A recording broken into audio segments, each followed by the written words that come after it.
प्रेक्षको नमस्कार. आजच्या हॅलो डॉक्टरच्या या विशेष भागामध्ये मी डॉक्टर प्रशांत जाधव आपल्या सर्व प्रेक्षकांचं मनपूर्वक स्वागत करतो. मित्रहो, डोळे हे आपल्या शरीरातील अत्यंत मौल्यवान अशी इंद्रिय आहेत. परंतु आजच्या धावपळीच्या जीवनशैलीमध्ये मधुमेह, उच्च रक्तदाब म्हटलं, वाढलेला हा स्क्रीन टाईम जो आहे आणि इतर कारणांमुळे डोळ्यांच्या पडद्याची सूज म्हणजेच ज्याला रेटायनल एडिमा असंही संबोधलं जातं, ही समस्या वाढताना आपल्याला दिवसेंदिवस दिसत आहे. योग्य वेळी निदान व उपचार जर याचे झाले नाहीत तर दृष्टीवरही गंभीर असा परिणाम होण्याची शक्यताही दाट असते. याच अनुषंगाने येणारा आजचा आपला विषय आपण स्क्रीनवर पाहू शकता. आपला आजचा विषय आहे डोळ्यांच्या पडद्याची सूज आणि आयुर्वेद. डोळ्यांच्या पडद्याची सूज आणि आयुर्वेद. मित्रो, आज आपण जाणून घेणार आहोत या विषयाच्या अनुषंगाने की डोळ्यांच्या पडद्याची सूज म्हणजे नेमकं काय, तिची लक्षणे कोणती आहेत आणि आधुनिक उपचारांसोबत आयुर्वेदाची भूमिका यामध्ये नेमकी काय आहे. आणि याविषयी आपल्याला सविस्तर मार्गदर्शन करण्यासाठी आज आपल्यासोबत स्टुडिओमध्ये खास विशेष करून उपस्थित आहेत प्रख्यात आयुर्वेदाचार्य व नेत्ररोग शल्यचिकित्सक doctor Abasaheb Gadade sir. Sir, मी आपला आजच्या कार्यक्रमामध्ये मनापासून स्वागत करतो. नमस्कार. मित्र, आपल्या पाहुण्यांची अगदी थोडक्यात अगदी अल्प असा परिचय करून द्यायचा झाला तर वैद्य आबासाहेब गडदे सर हे MS नेत्र आयुर्वेदाचार्य असून श्री विश्ववल्लभ आयुर्वेदीय चिकित्सालय आणि पंचकर्म केंद्र पुणे येथे ते कार्यरत आहेत. गेल्या 19 वर्षापासून आयुर्वेद सेवेमध्ये ते रुजू आहेत. लहान मुलांचे विकार, स्त्रियांचे विकार, वंध्यत्व, वाताचे सर्व आजार, मेंदूंचे विकार यासह अनेक आजारांच्या हजारो रुग्णांवरती यशस्वी चिकित्सेचा अनुभव त्यांच्या पाठीशी आहे. डोळ्यांच्या सर्व दुर्धर अशा विकारांच्या चिकित्सेमध्येही त्यांचा हातखंडा मानला जातो. मुख्य शाखा श्री विश्ववल्लभ आयुर्वेदीय चिकित्सालय व पंचकर्म केंद्राची जी मुख्य शाखा आहे ती सिंहगड रोड, धायरी फाटा, पुणे येथे असून इतर शाखा सदाशिव पेठ पुणे, दादर, ठाणे, नाशिक आणि सांगली येथे आहेत. तसेच सहाय्यक वैद्यांच्या सहाय्याने सोलापूर, नागपूर, छत्रपती संभाजीनगर, नांदेड या ठिकाणीही सेवा उपलब्ध आहेत. असे विषयाचा आजचा जो विषय आपला आहे त्याचं सखोल ज्ञान आणि प्रगल्भ असा अनुभव असलेले डॉक्टर आबासाहेब गडदे हे आपल्याला विशेष पाहुणे म्हणून लाभलेले आहेत. त्यांच्याशी आपण नक्कीच या विषयावरती चर्चा करणार आहोत आणि मार्गदर्शन करून घेणार आहोत. चला तर मित्रहो, अत्यंत महत्त्वाचा असा विषय आज जो आपण घेऊन आलो आहोत तो डोळ्यांच्या पडद्याची सूज आणि आयुर्वेद या अनुषंगाने जो मार्गदर्शन आपल्याला लाभणार आहेत सुप्रसिद्ध असे आयुर्वेदाचार्य आणि नेत्ररोग शल्यचिकित्सक डॉक्टर आबासाहेब गडदे यांच्याकडून. सर, मी पुन्हा एकदा आपलं मनापासून स्वागत करतो. नमस्कार. पहिलाच प्रश्न, आपला विषय इतका बोलका आहे म्हणजे प्रश्न हाच निर्माण होतो की पहिल्यांदा पडद्याची सूज समजण्याआधी डोळ्याचा पडदा म्हणजे नेमकं काय हेही आपल्याकडून जाणून घ्यायला आमच्या प्रेक्षकांनी आणि आम्हाला आवडेल. आणि त्याचसोबत सूज आल्यावर डोळ्यांवर कोणते कोणते आणि काय परिणाम होतात आणि त्याचसोबत सूज येणं म्हणजे नेमकं काय हेही आपण या गोष्टीवरही प्रकाश टाकावा. काय सांगाल सर? नक्की. मुळात लक्षात घ्या, शरीराचे वेगवेगळे जसे अवयव असतात तसे डोळ्याचे वेगळे पार्ट आहेत. म्हणजे काळा बुबुळ आहे, पांढरा बुबुळ आहे, लेन्स आहे, आतली जेली आहे, पडदा आहे, ऑप्टिक नर्व आहे, हे वेगवेगळे भाग आहेत.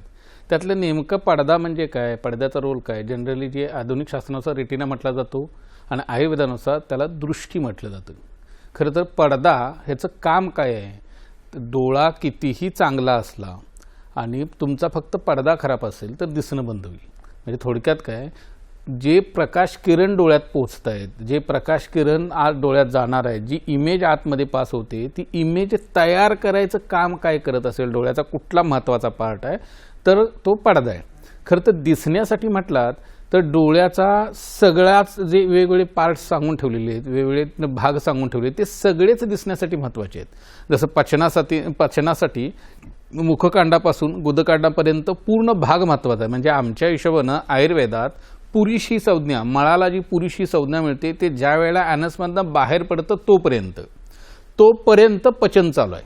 म्हणजे आणि ते कुठंपर्यंत ॲनसच्या वरच्या पार्टपर्यंत पचन चालू असतं. म्हणजे मुखापासून तोंडापासून शौचाच्या जागेपर्यंत पचन चालू असतं. म्हणजे काय, मुखापासून शौचाच्या जागेपर्यंत पचनासाठी हा सगळा पार्ट महत्त्वाचा आहे. तसं डोळ्याच्या बाबतीत काळा बुबुळ महत्त्वाचा आहे, पांढरा भाग महत्त्वाचा आहे, लेन्स महत्त्वाचे आहे, जेली महत्त्वाची आहे, पडदा महत्त्वाचा आहे आणि नसी महत्त्वाची आहे. पण महत्त्वाचं म्हणजे ह्याच्यातला कोणताही एखाद्या भागामध्ये जरी बिघाड झाला असलं तर दिसणं बंद होतं. पण हे सगळं चांगलं असताना इमेज तयार करायचं स्पेसिफिक जे काम आहे ते आपल्या पडद्याचं आहे. खरं तर पडद्याला जी वारंवार सूज येते किंवा नेमकी सूज येते म्हणजे काय ना, नेमकी सूज आल्यावर लक्षणं काय होतात, ज्या भागाचं जे फंक्शन आहे, जे काम आहे, त्यात विकृती, त्या भागात विकृती आली की ते फंक्शन कमी व्हायला लागतं. म्हणजे फॉर एक्झाम्पल घ्या, गुडघा जो आहे तो लोड बेरिंग जॉईंट आहे किंवा जिभेचं काम काय, बोलणं आहे. जिभेला सूज आली, जिभेला काही इन्फेक्शन झालं तर आपल्याला सगळ्यात महत्त्वाचं काय अडचण येईल, बोलण्याला अडचण येणार आहे. गुडघ्याला सूज आली, गुडघ्याला वेदना असतील तर सगळ्यात महत्त्वाचा प्रॉब्लेम काय येईल, चालायला प्रॉब्लेम येणार आहे. म्हणजे त्याचं काम जे आहे ना त्याच्यात बिघाड होतो. तसं पडद्यात कोणत्याही पद्धतीचा म्हणजे रेटिनाला कोणत्याही पद्धतीचा विकार झाला तर पहिलं लक्षण काय दिसत असेल तर दिसणं कमी होतं. मग आता सूज असेल तर त्यात आणखीन काय भर पडते. बऱ्याच वेळेला सूज असेल, दिसतं पण ते वाकडं दिसायला लागतं, विकृत दिसायला लागतं आणि दिसणं कमी व्हायला लागतं. हे प्रामुख्यानं पडद्याला सूज येत असताना आपल्याला दिसणारी लक्षणं आहेत. मुळात सूज येते म्हणजे काय होतं, हा सगळ्यात गंभीर प्रश्न आहे ज्याच्यावर चर्चाच खरं तर केली जात नाही. म्हणजे काय, सूज येते म्हणजे खरं तर आयुर्वेदानुसार सूजेसाठी महत्त्वाचे कोणते ऑर्गन आहेत हो, खरं तर शरीरावरती येणारी सूज आणि एकांगावरती येणारी सूज. म्हणजे सूज हे दोन प्रकारची येते. सगळ्या अंगाला येणारा हा सूजेचा एक भाग आहे आणि स्पेसिफिक एखाद्या अवयवाला, एखाद्या ऑर्गनला, एखाद्या भागाला येणारी सूज आहे, त्याला एकांग म्हणतो आपण. एखाद्या भागाला येणारी सूज आहे. आता बऱ्याच वेळेला प्रश्न मला विचारताना रुग्ण विचारतात, डॉक्टर आयुर्वेदात तुम्ही म्हणताना ॲलोपॅथीत बऱ्याच वेळेला सांगितलं जातं की हे झाले ते झाले. आयुर्वेदात ज्या वेळेला सांगितलं जातं त्यावेळेला दोष 3च आहेत, वात पित्त कफ, 7 धातू आहेत आणि पण विकार होताना ते 3 दोष त्या 7 धातूला खराब करून विकार उत्पन्न करतात. मग प्रत्येकात वेगवेगळं लक्षण कसं, त्याचं कारण आहे. म्हणजे आयुर्वेदात ज्यावेळेस सूजेचा विचार करायला लागतो तर प्रामुख्यानं 3 ऑर्गन महत्त्वाचे मानले जातात. तर एक हृदय, दुसरं यकृत म्हणजे लिव्हर आणि तिसरं किडनी. ह्या 3 अवयवांशी संबंधित ही सूज ही प्रामुख्यानं काउंट होते. सूज येते काय हो, सूज येते म्हणजे नक्की काय, आयुर्वेदात वेदना म्हणजे शूल किंवा पेन ही जी गोष्ट आहे, आयुर्वेदात प्रतिलोम झालेला वायू, प्रतिलोम झालेलं म्हणजे काय, ज्याची जी गती आहे ती उलटी झाली की मग त्या वायूमुळं, त्या वातामुळं वेदना किंवा शूल उत्पन्न होतो. म्हणजे उदाहरणार्थ घ्यायला झालं तर आपानाची गती, आपान म्हणजे काय, बेंबीच्या खालचा वायू जो खाली निस्तरण होतो, खालची गती आहे त्याची. ज्यावेळी ती गती भेद व्हायला लागतो, तो उलटा फिरायला लागतो, तो ढेकरा येणं, चेस्टवरती परिणाम येणं, म्हणजे कोणत्याही एखाद्या अशा केसेसमध्ये त्याला आम्ही उद्गारबाहुल्य किंवा ऊर्ध्ववात असं म्हणतो. बऱ्याच वेळेला काही लोकांना एखाद्या शरीराचा कुठला तर अवयव दाबल्यानंतर सुद्धा ढेकरा यायला लागतात आणि तो फक्त आपानाची ऊर्ध्व गती झाली म्हणून व्हायला लागतो. सांगायचं कारण, विकार जो उत्पन्न होतो त्याला काहीतरी कारण आहे. ज्या वेळेला शोथ किंवा सूज यायला लागतो त्यावेळेस शरीरात कुठं ना कुठं काही ना काही बिघाड होतो. मग तो होतो काय बिघाड आणि काय होतो. चयापचय मनाची जी प्रक्रिया आहे, म्हणजे अन्न खातो ते पचतं आणि पचल्यानंतर ज्या वेळेला मोठ्या आतड्यात गेल्यानंतर मळ आणि मूत्र वेगळे होतात त्यावेळेला ती चयापचय क्रिया कंप्लीट होते. ही प्रोसेस आहे ना, ही जशी पचनाच्या बाबतीत आहे तशी प्रत्येक अवयवाच्या बाबतीत आहे. प्रत्येक अवयवाच्या बाबतीत म्हणजे ती हृदयाच्या बाबतीत आहे, ती लिव्हरच्या बाबतीत आहे, ती किडनीच्या बाबतीत आहे, ती गर्भाशयाच्या बाबतीत आहे, ती ब्लॅडरच्या बाबतीत आहे. तसंच प्रत्येक धातूच्या बाबतीत आहे. म्हणजे भरण, पोषण आणि उत्सर्जन ही प्रक्रिया अविरतपणे शरीरात चालू असते, वेगवेगळ्या स्रोतसांच्या बाबतीत, वेगवेगळ्या धातूंच्या बाबतीत, वेगवेगळ्या अवयवांच्या बाबतीत. ज्या वेळेला ही प्रोसेस हॅम्पर व्हायला लागते, ही प्रोसेस हॅम्पर होते म्हणजे काय होतं, उदाहरणादाखल द्यायचं झालं तर 7 धातू जे आयुर्वेदाने सांगून ठेवले तर रस, रक्त, मांस, मेद, अस्थि, मज्जा आणि शुक्र. त्यातलं रसापासून, जे अन्न खातो त्याच्यापासून रस धातू पहिल्यांदा तयार होतो. रसापासून रक्त तयार व्हायला लागतं. रसापासून ज्यावेळेला रक्त तयार व्हायला लागतं तर रक्त धातूचं पोषण आणि त्याचं उत्सर्जन म्हणजे त्याचा पुढचा धातू तयार होतो मांसधातू. ज्यावेळेला रसधातूच खराब असेल मग तो रसधातू खराब काय होतो, खाण्यापिण्यातल्या चुकीच्या सवयीमुळं, चुकीचं खाल्ल्यामुळं, चुकीच्या पद्धतीनं खाल्ल्यामुळं ज्यावेळेला आहार रस खराब व्हायला लागतो त्यावेळेला रसधातू खराब होतो. रसापासून मग जो रक्तधातू तयार होतो तो विकृत व्हायला लागतो. ही ज्यावेळेला चयापचय क्रिया हॅम्पर व्हायला लागते त्यावेळेला ते जी हॅम्पर झाल्यानंतर दोष साठायला लागतात. ते दोष साठणं जी प्रोसेस आहे त्याच्यामुळं शरीरात सूज उत्पन्न होते.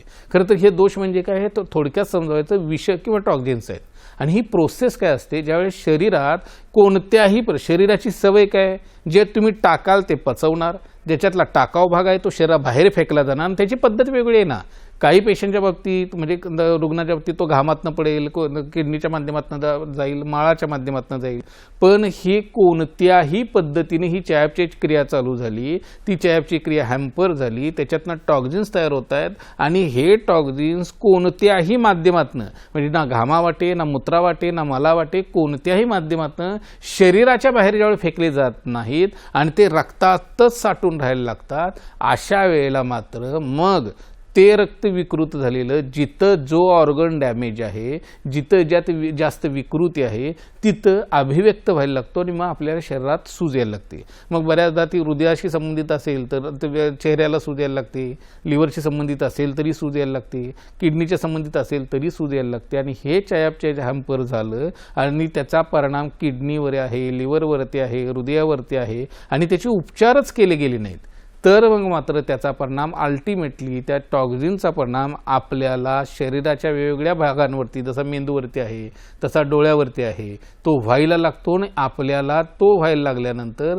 मग रेटिनासारख्या पार्टवरती, ऑप्टिक नर्वसारख्या पार्टवरती सूज यायला लागते आणि मग दिसणं कमी व्हायला लागतं. मुळात मेक हे लक्षात घ्या की सूज येणं, पडद्याला सूज येणं, हृदयाला सूज येणं, लिव्हरला सूज येणं किंवा किडनीला सूज येणं हे शरीरात बिघाड झालाय ह्याचं लक्षण आहे. आणि नेमकं आपण उलटं करतो. खरं तर होतं बऱ्याचदा काय होतं, सुजेची ट्रीटमेंट करताना आपण लगेच सुजेची डायरेटिक चालू करायला लागतो, युरिन पास व्हायची औषध चालू करायला लागतं, सूज कमी व्हायला लागते. हे व्हायला लागल्यानंतर गडबड काय होते, लाक्षणिक चिकित्सा ज्यावेळेला व्हायला लागते त्यावेळेला त्याचा उपशय फक्त लाक्षणिकच मिळतो. म्हणजे गंमत घ्या, तर आता उदाहरणादाखलच घ्यायचं झालं तर ज्या वेळेला आपण डायबिटीस डायग्नोस होतो, खरं तर आता बऱ्याच वेळेला शुगर ह्याचं निदान होत असताना स्ट्रेस शुगर आपण झालेले ऐकतो. मुळात स्ट्रेस शुगर आहे काय हो? स्ट्रेस शुगर म्हणजे मधुमेहाचा प्रकार आहे का? आयुर्वेद तो मानत नाही. आयुर्वेदात आज शुगरचे 20 वेगवेगळे प्रकार सांगितलेत. कफाचे 10, पित्ताचे 6, वाताचे 4. त्याच्यात तो बसतोय का? तर नाही बसत. मग तो बसतो कुठं? तो लिव्हरशी संबंधित आजारांमध्ये बसतो. बऱ्याचदा असं होतं की बॅक हिस्ट्री काही नाही, म्हणजे पिढी ज्यात किंवा वंशावळीत कुणालाही शुगर नाही आणि ह्या व्यक्तीला मात्र शुगर आली. मग त्याचं ज्यावेळेला निदान करतो आपण त्यावेळेला आधुनिक आणि आयुर्वेदात बेसिक फरक काय येतो, ज्यावेळेला त्याला काहीतरी त्रास झाला किंवा रुटीन इन्व्हेस्टिगेशनमध्ये रक्त शर्करा वाढली, मूत्र शर्करा वाढली असं झाले आणि मग ज्या वेळेला रक्त शर्करा आणि मूत्र शर्करा वाढली म्हणून त्याची ट्रीटमेंट करायला लागतो. आणि ही लाक्षणिक चिकित्सा आहे आणि ती ट्रीटमेंट करत असताना मूळ कारण गेले. मूळ कारण म्हणजे काय, सपोज एखाद्या व्यक्तीला खूप स्ट्रेस आहे, जो आता स्ट्रेस शुगर डायग्नोज झाली, मधुमेह आहे का? नाही आहे ना. तो स्ट्रेसचा परिणाम लिव्हरवरती आला आहे, स्ट्रेसचा परिणाम त्या रक्तावरती आला आहे आणि रक्तावरती परिणाम आल्यामुळं त्याच्या शरीराच्या त्याच्यावरती परिणाम झाल्यामुळं तात्पुरत्या स्वरूपात शरीरानं रक्त शर्करा किंवा मूत्र शर्करा रेज केलेली आहे. म्हणजे बऱ्याचदा असं होतं की कोठ्यात मूळ साफ झालेलं नाही, एक दिवस मळ नाही साफ झाला की लगेच दुसऱ्या दिवशी गॅसेस व्हायला लागतात. मग गॅसेस होत झाल्यानंतर आपण त्याचा उपचार काय करणार आहे? गॅसेस झाल्यानंतर पोट नाही साफ झालं तर पोट साफ व्हायचं औषध घेऊ, एरंड तेल घेऊ, त्रिफळा चूर्ण घेऊ, XYZ पोट साफ व्हायची औषधं घेऊ का? आपण XYZ जे क्षारातले काही प्रकार आहेत, बाजारात जे सोड्याचे काही प्रकार आहेत ते घेऊन आपण गॅस कमी करू. गॅस त्यानं तात्पुरता कमी होईल पण परत होणार आहे ना. तो मूळ गॅस कमी करायचे असतील तर आपल्याला मळ साफ व्हायची औषध द्यायला लागतील. तसं ज्या वेळेला स्ट्रेस शुगर असेल तर लिव्हर दुरुस्त करायची आणि स्ट्रेस कमी करायची औषधं देणं अपेक्षित आहे, जेणेकरून ती रक्त शर्करा आणि मूत्र शर्करा कमी व्हायला लागेल. पण जनरली आपल्याला आता रुटीनमध्ये तसं होताना दिसत नाहीत. ह्याचं कारण काय? आधुनिक शास्त्राची, आपण कुठल्याही शास्त्राला दोष देत नाही, आधुनिक शास्त्राची धाटणीच ते जे दिसते त्याच्यावर ट्रीटमेंट आणि आपल्याला घाई आहे. आपल्याला कसं होतं बऱ्याचदा आता ना फॅड झाले, म्हणजे मी 30 आणि 32 शुगरच्या गोळ्या घेतोय सांगताना कौतुकानं सांगतात, हे विशेष आहे. खरं तर स्ट्रेस शुगर असताना जर आपण लिव्हरची औषधं घ्यायला लागलो आणि त्याचं निदान व्यवस्थित करायला लागलो, निदान म्हणजे सगळ्यात महत्त्वाचं. ज्यावेळी मी असं म्हणतो निदान म्हणजे की लोकांच्या डोक्यात एकच येते की रक्त शर्करा चेक केली, म्हणजे BSL चेक केली, युरिन शुगर चेक केली, HbA1c म्हणजे 3 महिन्याची शुगर चेक केली, हे म्हणजे निदान आहे का? खरं तर हे केलं गेलंच पाहिजे, हे महत्त्वाचंच आहे. पण निदान म्हणजे आयुर्वेदाच्या भाषेत सांगायचं झालं तर मूळ कारण काय, म्हणजे ते शुगर आहे तर ते रक्त शर्करा मूत्र शर्करा का वाढले हेही महत्त्वाचं आहे, आणि त्याच्यासोबत त्याचं कारण काय. हेतू सेवन, मग स्ट्रेस शुगरमुळं आहे, पोटाचा विकार आहे, रक्ताचा विकार आहे, मलावस्तंभ आहे, मेंदूचा विकार आहे, हे नेमकं कारण शोधून त्याची ट्रीटमेंट करणं म्हणजे हे निदान आहे. त्याचं जर ट्रीटमेंट केली गेली निदान करून तर आपल्याला ह्या सुजेचा, मग तो शरीरातला असो सुजेचा भाग किंवा एखाद्या ऑर्गन म्हणजे डोळ्यासारख्या भागाचा असो, त्याची ट्रीटमेंट आयुर्वेदाच्या माध्यमातून खूप चांगल्या पद्धतीनं करता येऊ शकेल. अतिशय सुंदर पद्धतीने सविस्तर आपण जी डोळ्याचा पडदा म्हणजे काय इथून जी सुरुवात केली तेपर्यंत, आणि सूज येणं या डोळ्याच्या पडद्याला म्हणजे नेमकं काय हे सविस्तरपणे सुलभ भाषेमध्ये जे समजावून सांगितलं, मला वाटतं प्रत्येक माणसाला ते त्याच्या मनापर्यंत ही गोष्ट पोहोचलीच असेल आणि त्याच्यातले जे भाव आहेत ते नक्कीच त्यांच्यापर्यंत पोहोचलेले असतील.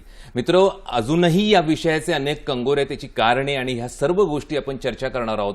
पण आता इथे वेळ झाली एका छोट्याशा विश्रांतीची, तर कुठेही जाऊ नका, पाहत राहा आपला आवडता कार्यक्रम हॅलो डॉक्टर. श्री विश्ववल्लभ आयुर्वेदीय चिकित्सालय व पंचकर्म केंद्र, पत्ता धायरी फाटा, सिंहगड रोड, पुणे. शाखा पुणे, मुंबई, ठाणे, नाशिक, सांगली, छत्रपती संभाजीनगर, नांदेड, सोलापूर, नागपूर. संपर्क 98 81 71 93 92, तसेच 98 22 52 61 99 आणि 80 07 46 61 61. Website www.vishwavallabhayurved.com.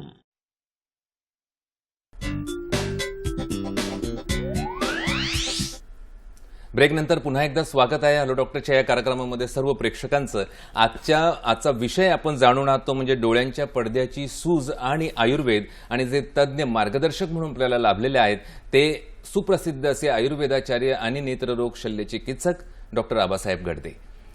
सर, ब्रेकवर जायच्या अगोदर सविस्तर आपण एकंदरीत सांगितलं की पडदा म्हणजे काय आणि त्याला सूज येणं म्हणजे नेमकं काय. अजून या सुजेबद्दल आपल्याला काय सांगता येईल? खरं तर सुजेबद्दलच बोलणं फार महत्त्वाचं आहे, कारण बऱ्याच वेळेला बऱ्याच व्याख्यानांमध्ये मी कारणांचा वापर केला, ओघात आपण ते बोलूयातच डिटेल कारणं.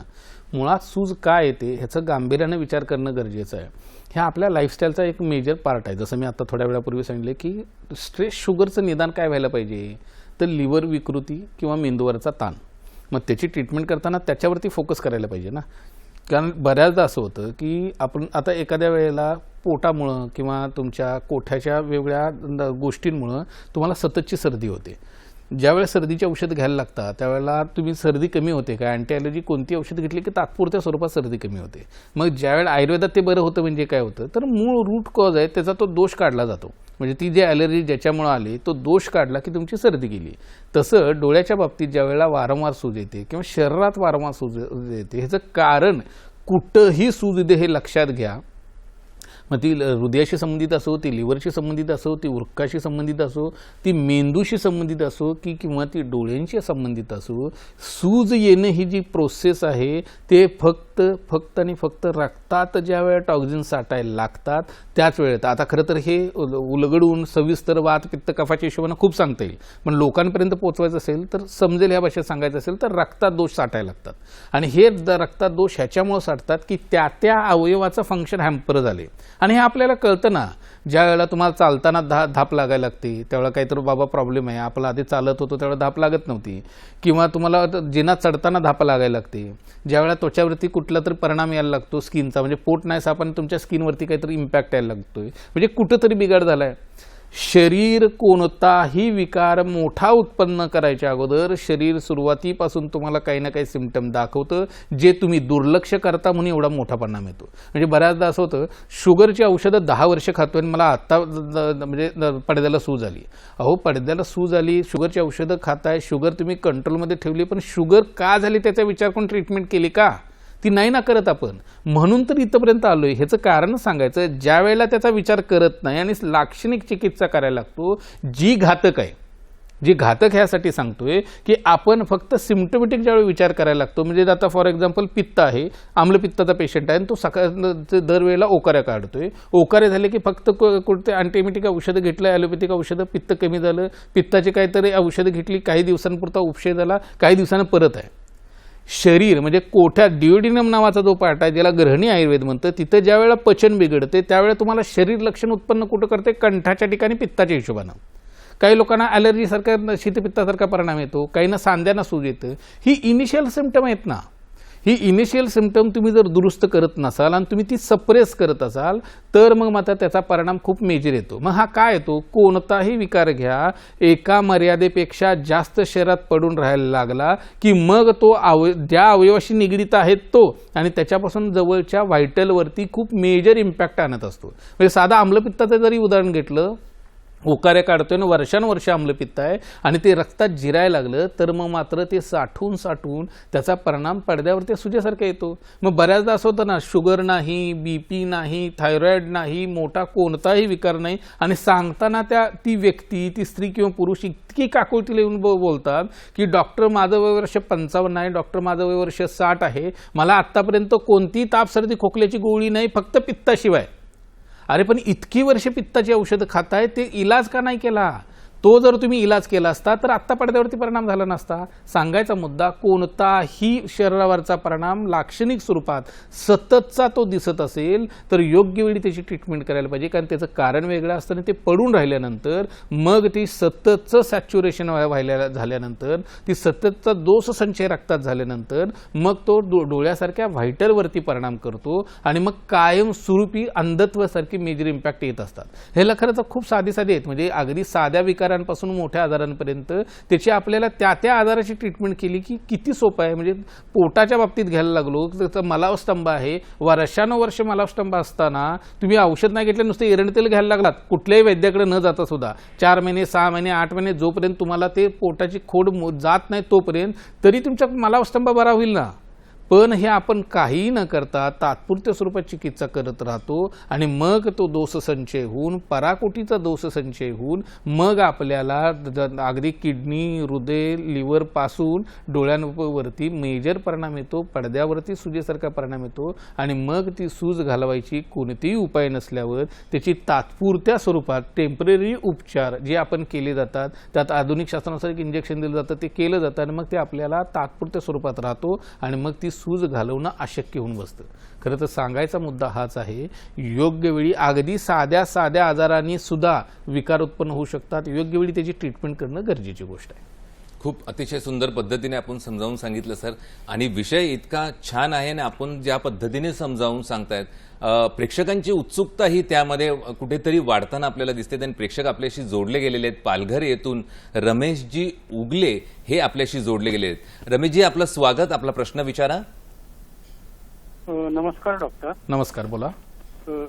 माझा प्रश्न असा आहे की मोतीबिंदूचे ऑपरेशन हे आयुर्वेदाच्या उपचाराने टळू शकते का, आणि शक्य जर असलं तर कोणते आयुर्वेदिक उपचार आपण केले पाहिजे? सांगतो.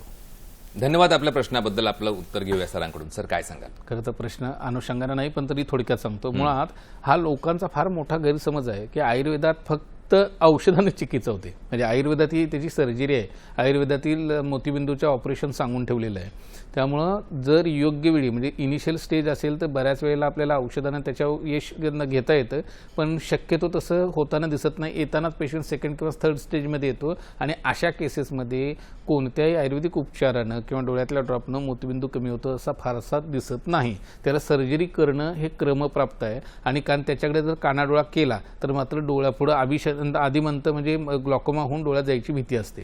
त्यामुळं खरं तर आता इनिशियल आहे का अगदीच मोतीबिंदूची शक्यता सुरुवात झाली असं बघून मग त्यानुसार उपचार आयुर्वेदात ठरवता येतात, पण हे चेक केल्याशिवाय सांगता नाही येणार. त्याच्यात मग डोळ्यातले ड्रॉप आहेत, रसायन चिकित्सेचा एक प्रकार आहे, तो केला जातो जेणेकरून डिजनरेटिव्ह चेंजेस कमी व्हायला लागतात. पण हे चेक केल्यावरच सांगता येईल. पण दिसायला बऱ्यापैकी कमी आला असेल किंवा सेकंड स्टेजच्या पुढे जर अवस्था असेल तर मात्र आपल्याला सर्जरीच करावी लागते. अगदी अगदी महत्त्वाचं होतं. विषयानुरूप जरी नसला तरी पण सरांनी अतिशय समर्पक असं त्याचं उत्तर दिलेलं आहे. तज्ज्ञांचा सल्ला अशा बाबतीत खरंच महत्त्वाचा आहे. सर, आपण सूज काय आहे हे समजून घेतलेलं आहे. मग त्याच्याबरोबर क्रमप्राप्त जो प्रश्न पुढचा येतो तो म्हणजे ही वारंवार जी सूज येण्याची कारणं आहेत ती नेमकी कोणती, याबद्दल सविस्तर आपण काय सांगाल? ओघात खरं तर आत्तापर्यंत आपण मधुमेहाच्या बाबतीत बोलतोच आहे. खरं तर मधुमेहात होतं कसं, म्हणजे दर व्याख्यानांमध्ये आपल्या सह्याद्रीच्या बऱ्याचशा व्याख्यानांमध्ये मी सांगितलं आहे की मधुमेह हा विकार आहे, हा सर्व शरीर बाधाकर आहे. म्हणजे तो विकारच असा आहे ना की तो शरीराला बाधाच करतो, सगळ्या शरीराला नासवतो. त्यामुळे तो झाला रे झाला किंवा त्याचं निदान झाले, भरी तुमचं आधुनिक निदान झालं असेल, रक्त शर्करा मूत्र शर्करा वाढली, तर त्याचं मूळ निदान करणं अगदीच गरजेचं आहे. आत्ताच्या काळात जो मधुमेह आहे तो त्या फॉर्ममध्ये सापडणं फार मुश्किल झाले. म्हणजे फक्त इनिशियल रक्त शर्करा तुमची अगदी 120 आणि 130 आहे, फास्टिंग 200 PP झाली तरी लगेच त्याचे उपचार चालू होतात. म्हणजे लगेच उपचार चालू होतात, ह्याच्यावर ऑब्जेक्शन अजिबातच असायचं कुठल्याच वैद्याचं किंवा डॉक्टरचं कारण नाही. उपचार हे लगेच व्हायलाच पाहिजेत, केलेच पाहिजेत. फक्त ऑब्जेक्शन याच्यावरती आहे की त्याचं निदान होणं अपेक्षित आहे. वेगवेगळी कारणांमध्ये जसं शुगर आहे, BP आहे किंवा थायरॉइड आहे, हे प्रमुख ज्यावेळेला कारण आपण बघायला लागतो त्यावेळी त्याचं निदान मूळ हिशोबानं आधुनिक शास्त्रानुसार केलंच जात नाही. म्हणजे त्यांच्या तपासण्याच्या अनुषंगाने केलं जातं. जसं मी वारंवार सांगतोय, जे दिसतंय त्याची तपासणी.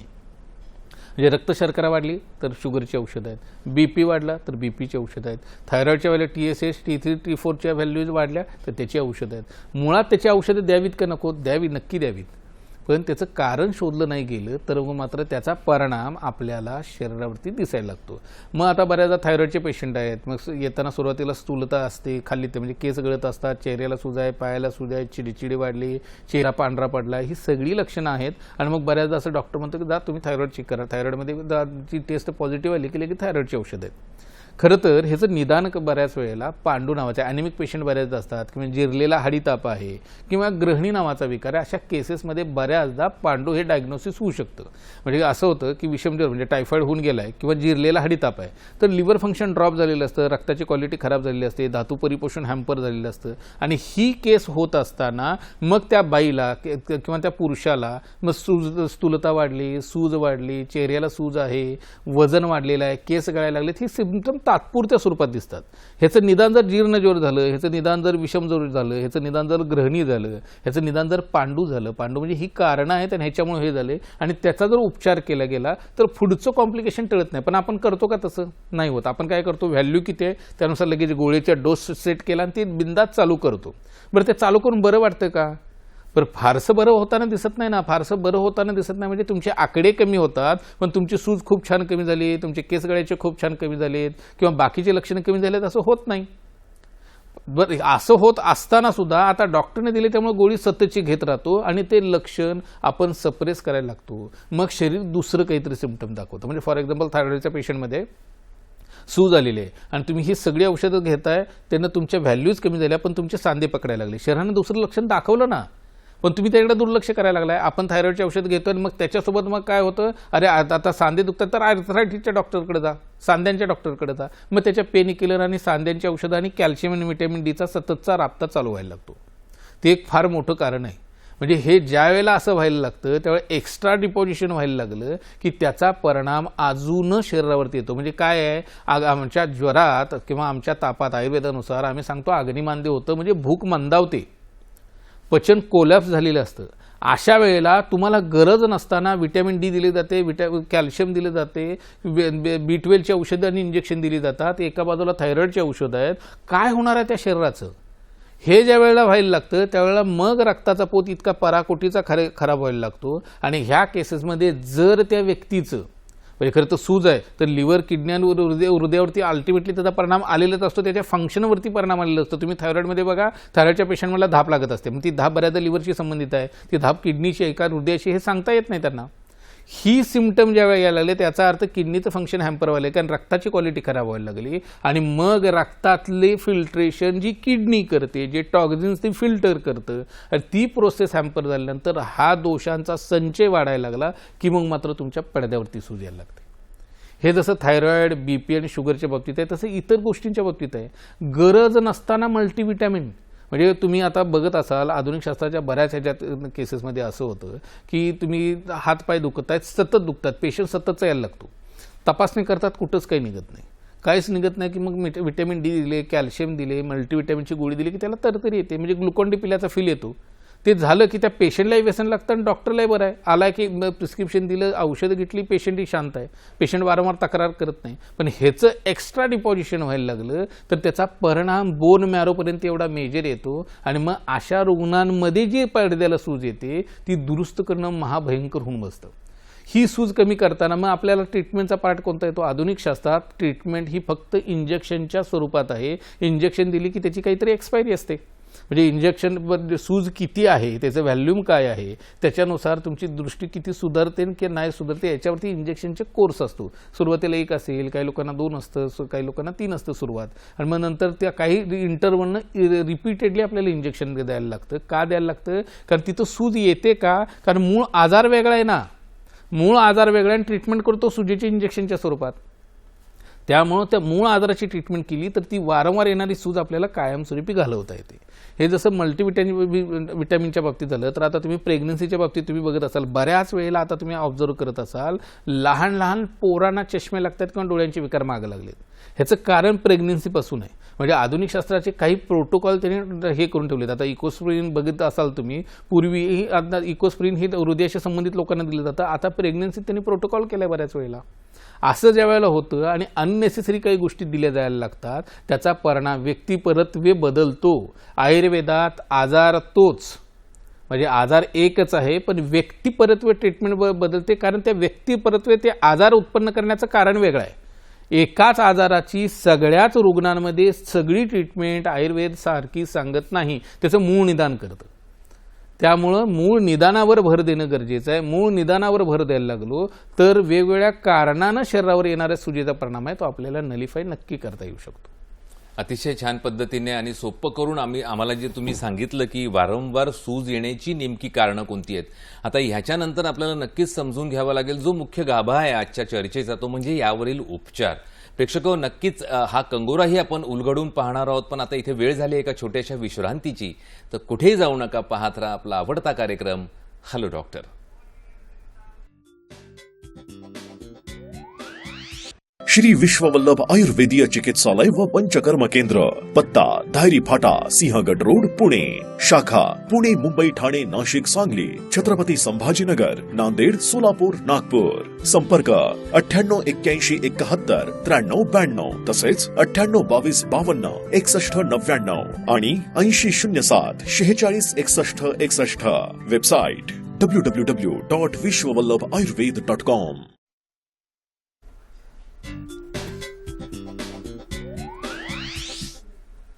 ब्रेकनंतर पुन्हा एकदा स्वागत आहे आपल्या प्रेक्षकांचं हॅलो डॉक्टरच्या या भागामध्ये.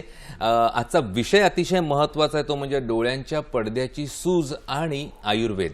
आणि जे आपल्याला तज्ज्ञ मार्गदर्शक म्हणून इथे लाभलेले आहेत ते सुप्रसिद्ध असे आयुर्वेदाचार्य आणि नेत्ररोग शल्य चिकित्सक doctor Abasaheb Gadade sir. Sir, ब्रेकच्या अगोदर आपण सूज येण्यामागची जी कारणे आहेत डोळ्याच्या पडद्यांना त्याबद्दल समजून घेतलं. अजून कोणती कारणे आपण सांगू शकाल या विषयामध्ये? जसं आता सुरुवातीला जी कॉमन आहे ती सांगली, शुगर आहे, बीपी आहे, थायरॉइड आहे, ह्याची आणि का होतं, म्हणजे ह्या आजाराला नेमकं काय येते सूज. तसंच दुसरे जरा वेगळं कारण आहे. वेगळं म्हणजे ह्यासाठी सांगतो, खरं तर त्याचा डोळ्याचा पडद्याचा आणि त्या सूज येण्याचा आणि त्या मूळ कारणाचा काही संबंध तसा काही नाही. म्हणजे तुम्ही घ्या, बऱ्याच वेळेला हार्ट अटॅक येतो. हार्ट अटॅक आला की जनरली काय सांगितलं तर हृदयाचा आजार आहे. मुळात हार्ट अटॅक येणं हा हृदयाचा आजार आहे का हो? हार्ट अटॅक येणं हे कशामुळं होतं? आयुर्वेद हृदयाशी संबंधित मानत नाही, तो रक्ताशी संबंधित विकार सांगतो. त्यामुळे काय होतं, ज्या वेळेला रक्तात दोष उत्पन्न व्हायला लागतात, ज्या वेळेला रक्तात चिकटा उत्पन्न व्हायला लागतो, त्यावेळेला ब्लॉकेजेस यायला लागतात. आणि हा हृदयाच्या रक्तवाहिन्यांमध्ये ब्लॉकेजेस येणं हा हृदयाचा विकार नाही. हृदयामुळे नाही ना, हृदयाचं पंपिंग कमी झाले का, हृदयाचं पंपिंग वाढले का, हे नाही आहे ना. हे झाले कशामुळं? हृदयात दोष उत्पन्न झालाय, तो रक्तामुळे उत्पन्न झालाय. खरं तर हृदय हे शिरामर्म आहे आणि नाभी म्हणजे बेंबी हे धमनी मर्म आहे. ही 2 सेंटर मर्म आयुर्वेदानुसार फार महत्त्वाची आहेत. पण ज्या वेळेला कोणत्याही कारणानं मग तुमचे खाण्याचे पदार्थ विचित्र असतील, म्हणजे ब्रेड बटर बिस्किट टोस्ट असेल, रिफाईंड तेलाचा अतिशय मारा असेल, बाहेरचा खाण्याचा उद्रेक असेल, लिव्हरशी संबंधित मोठे आजारपण होऊन गेले असतील, हे कोणत्याही कारणानं लिव्हर फंक्शन ज्यावेळेला डॅमेज होतं, लिव्हर फंक्शन ज्यावेळेला कमी व्हायला लागतं, त्यावेळेला रक्तात विकृती येते. मग असं का खरं आहे? आयुर्वेदानुसार रक्त म्हणजे जीवन आहे. रक्त म्हणजे जीवन म्हणजे शरीर तुमचं जे आहे ते रक्तामुळे आहे आणि त्याच्यामुळं लिव्हरला तेवढी किंमत आहे, कारण ते जे रक्त तयार होतं तेच लिव्हरमध्ये तयार होतं. त्यामुळे ज्यावेळेला तुमची उपासमार होते, ज्यावेळेला तुम्ही एक्सेस खाता, ज्यावेळेला तुमची दिनचर्या विचित्र आहे, ज्यावेळेला तुम्ही कोल्ड्रिंकसारखे पदार्थ घेता, ज्यावेळेला विचित्र खाताय, विचित्र झोपताय, लाईफस्टाईल विचित्र आहे, ह्या सगळ्याचा एकत्रित परिणाम ज्यावेळेला लिव्हरवरती यायला लागतो आणि लिव्हर फंक्शन कमी व्हायला लागतं, त्यावेळेला त्या क्वालिटीचं दूध जे तयार होतं ते तयार होत नाही, ज्या क्वालिटीचं रक्त जे तयार होतं ते तयार होत नाही आणि मग त्या रक्तामध्ये ज्यावेळेला क्षार जमावायला लागतात, ज्यावेळेला रक्तामध्ये चिकटा तयार व्हायला लागतो, त्यावेळेला त्याचा परिणाम सॅच्युरेशन किंवा साठणी ही प्रोसेस वेगवेगळ्या ठिकाणी होते. आपण ह्या रक्तात गुठळ्या झाल्या तर आता व्यक्तिपरत्वे कशी लक्षणं दिसतात बघा. डीप व्हेन थ्रोम्बोसिस नावाचा एक विकार आहे जो पायात होतो. व्हेरिकोज व्हेनसारखा विकार आहे जो पायात होतो, गुठळ्या व्हायला लागतात. त्याच गुठळ्या हृदयात झाल्या की हार्ट अटॅक येतो आणि तसंच त्याच गुठळ्या पण कमी प्रमाणात असतील तर केशवाहिन्यांसारखे पडद्यावरच्या रक्तवाहिन्या त्याच्यात ज्यावेळेला ब्लॉकेजेस व्हायला लागतात त्यावेळेला सेंट्रल रेटिनल व्हेन ऑक्लुजन किंवा रेटिनल आर्टरी ऑक्लुजन असे विकार येतात आणि ह्याच्यामध्ये बऱ्याच वेळेला जिथं ब्लॉक बसतो त्याचा पुढचा सप्लायर पडद्याचा हॅम्पर होतो, सूज येतो आणि पडदा खराब होतो. आता मुळात हा पडद्याचा विकार आहे का हो? म्हणजे गंमत आहे की नाही? म्हणजे उदाहरण द्यायला ही किती चांगलं उदाहरण आहे. हा विकार डोळ्याचा आहे का नाही, पण दिसतो ना डोळ्याच्या ठिकाणी. हा मुळात विकार कशाचा आहे? हा मुळात विकार रक्ताचा आहे. रक्तात गुठळी झाली, ती गुठळी डोळ्याच्या रक्तवाहिन्यात अडकली, म्हणून तिथं सूज आली, म्हणून तिथं ब्लिडिंग झाली, म्हणून पडदा खराब झालाय. पण आपण करताना काय करू? ट्रीटमेंट आपण करताना तिथं लगेच इंजेक्शन देऊ, तिथली सूज कमी करू, लेझर करू, तिथलं ब्लिडिंग कमी करू, पण मुळात नाहीच आहे ना तो विकार तिथला. मग अशा वेळेला ब्लिडिंग कमी होतं का नाही? अशा वेळेला सूज कमी होते ना? नक्की होते. अशा वेळेला ट्रीटमेंट करताना मूळ लिव्हरची ट्रीटमेंट करायला लागलो, मूळ लिव्हरचं फंक्शन नॉर्मल करायला लागलो तर तिथं रक्त तयार होताना चांगलं व्हायला लागेल.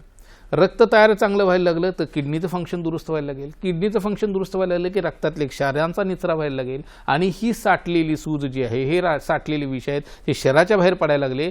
आपसूक पडद्याची सूज कमी व्हायला लागते, आपसूक ती गुठळी फुटायला लागते आणि आपसूक पडद्याचं रक्तस्राव कमी व्हायला लागतो.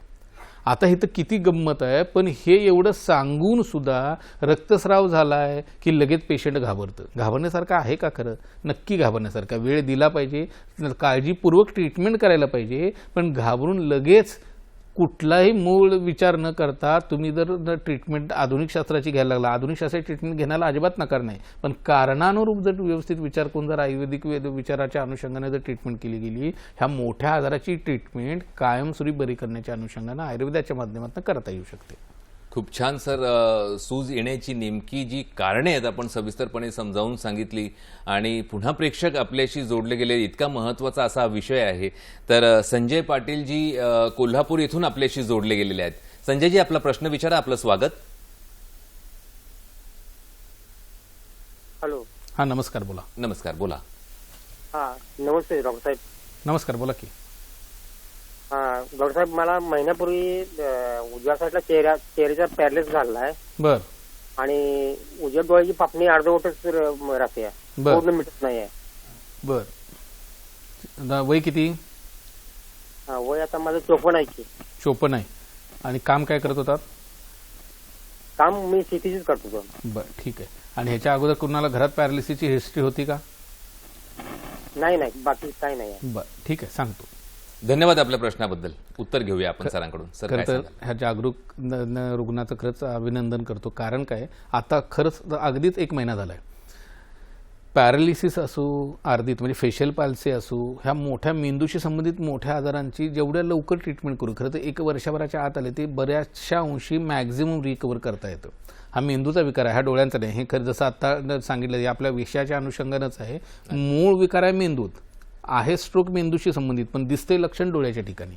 तर ह्याची ट्रीटमेंट खूप चांगल्या पद्धतीने करता येतं. हे डोक्यावरती वेगवेगळे लेप आहेत, शिरोधारा आहे, बस्ती आहे, नस्य आहे आणि पोटातली औषधं. ह्या पद्धतीनं जर ह्याची ट्रीटमेंट केली गेली तर आपल्या पापण्यांच्या उघडझापी व्यवस्थित करता येऊ शकेल आणि आपल्याला त्याची ही इरिव्हर्सेबल ट्रीटमेंटही करता येते. फक्त निदान मूळ काय म्हणजे तो वात प्रकोप का झाला आहे, मेंदूवरती वात का वाढला आणि पॅरालिसिस का झाला आहे, तर हे बघणं गरजेचं आहे. हे चेक करून जर ट्रीटमेंट केली गेली तर खूप चांगल्या पद्धतीने हे यश येतं आणि हे कव्हर करता येतं. खरं तर कोल्हापूरला तर आपलं सांगलीच्या सेंटरला आपल्याला तुम्हाला व्हिजिट करता येऊ शकेल. पहिल्या रविवारी सांगलीला असतं. तुम्ही एकदा अपॉइंटमेंट घेऊन या, चेक करून मी त्याची ट्रीटमेंट चांगल्या पद्धतीनं करता येऊ शकेल आपल्याला. नक्कीच. अतिशय संयुक्तिक असा प्रश्न होता, जे आपण चर्चा करत होतो त्यावरतीच नेमका हा प्रश्न आला. सजगता काय असते प्रेक्षकांमध्ये याचं हे ज्वलंत उदाहरण आहे. नक्कीच सर, आपण कारणे आणि सगळ्या गोष्टी समजून घेतल्या, पण आपण जसं म्हणतो ना की मुख्य जे समजून घ्यायचं असतं आपल्याला कोणत्याही चर्चेतून, तो म्हणजे त्या गोष्टीचा उपचार.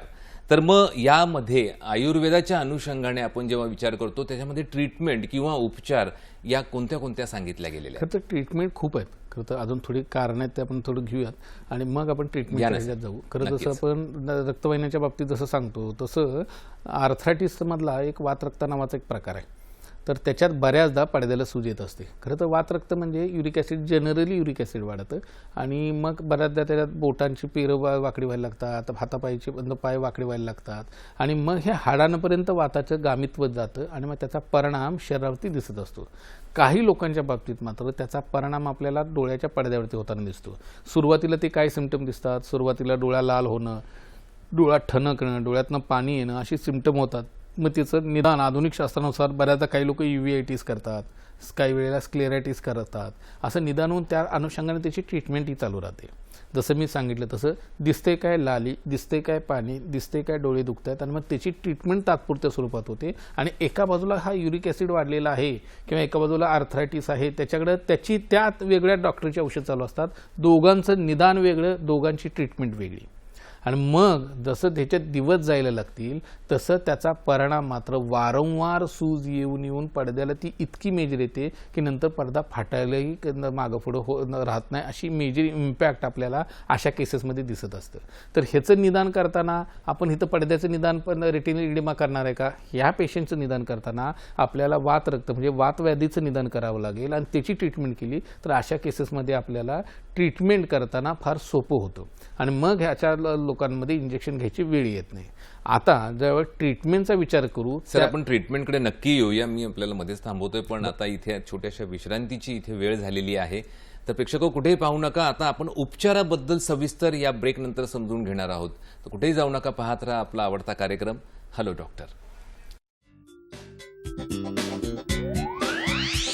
श्री विश्ववल्लभ आयुर्वेदीय चिकित्सालय व पंचकर्म केंद्र, पत्ता धायरी फाटा, सिंहगड रोड, पुणे. शाखा पुणे, मुंबई, ठाणे, नाशिक, सांगली, छत्रपती संभाजीनगर, नांदेड, सोलापूर, नागपूर. संपर्क 9881719392 तसेच 982252 6199 आणि 8007466161. Website www.vishwavallabhayurved.com.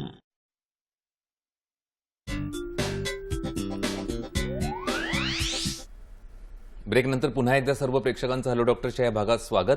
गडदे सरांकडून आपण आता उपचाराबद्दल आपण सविस्तर माहिती घेणार आहोत. सर, काय सांगाल उपचाराबद्दल? खरं तर उपचारांच्या बाबतीत फार सोपी गोष्ट आहे. सोपी ह्या अर्थे सांगतोय कारण विकार फार मोठा आहे. रिपीटेडली रेटिनल एडिमा यायला लागला तर भविष्यात अंधत्व येतं, वारंवार सूज येते, वारंवार त्याची इंजेक्शन देतो, इंजेक्शनची स्टेज वाढत जाते, कधी 3, मग 5, मग 7, मग 10, मग 12 करत एक स्टेज अशी येते की बॉडी रिस्पॉन्ड करणं बंद होतं आणि इंजेक्शनचा फारसा फायदा होत नाही.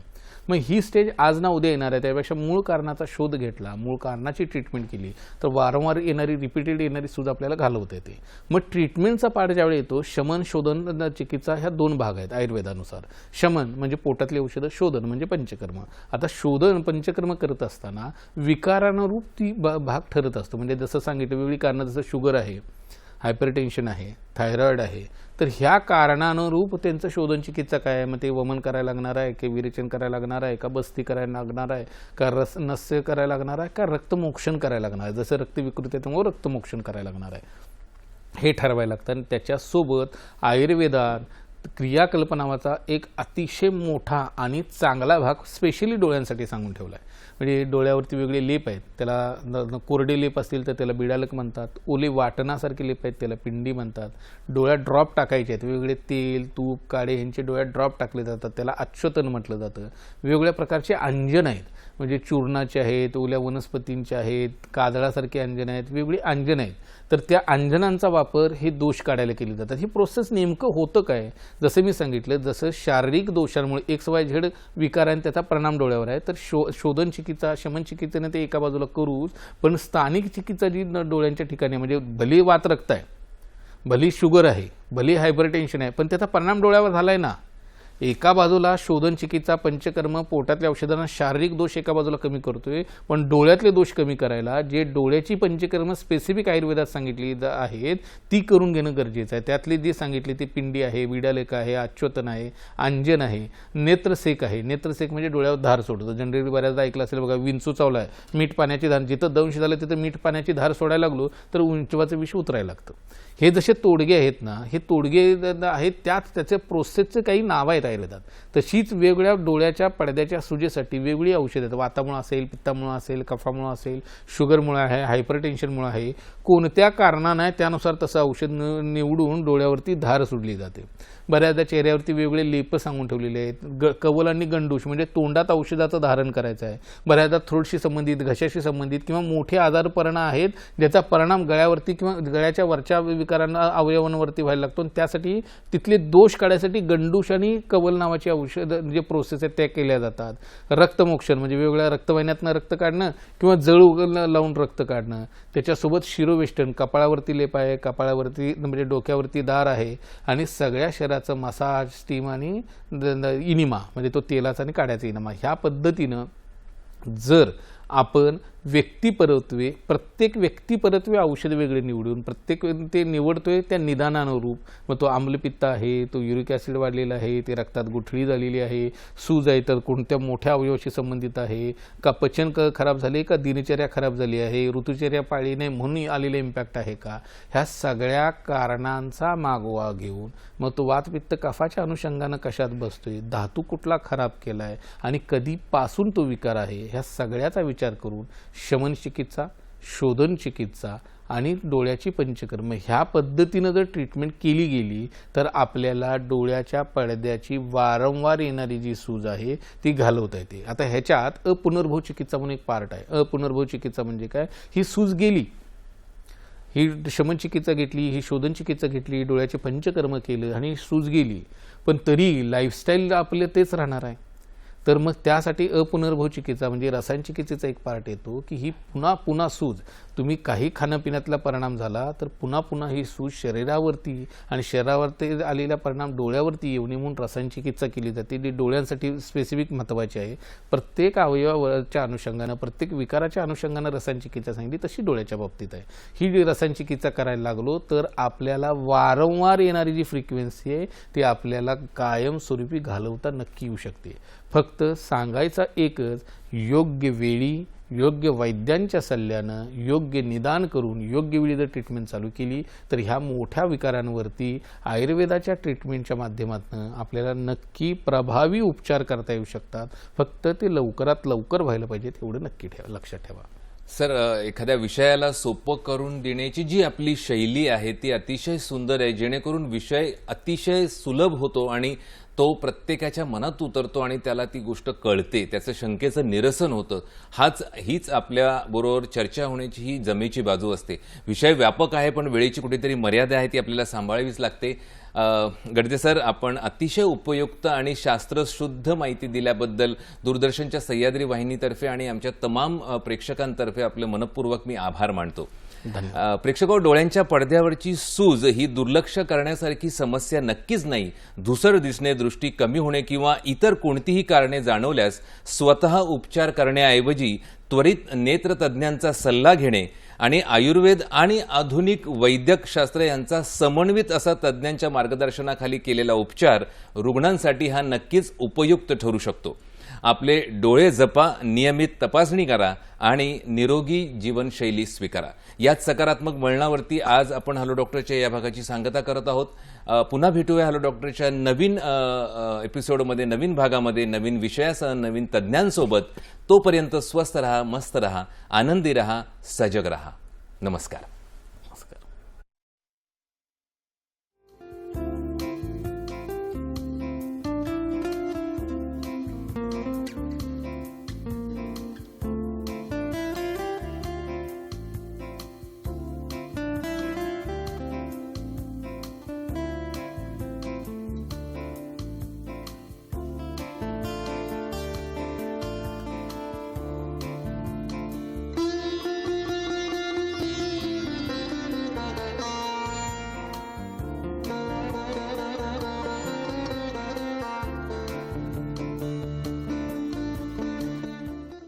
आयुर्वेदीय चिकित्सालय व पंचकर्म केंद्र, पत्ता धायरी फाटा, सिंहगड रोड, पुणे. शाखा पुणे, मुंबई, ठाणे, नाशिक, सांगली, छत्रपती संभाजीनगर, नांदेड, सोलापूर, नागपूर. संपर्क 9881719392 तसेच 9822526199 आणि 8007466161.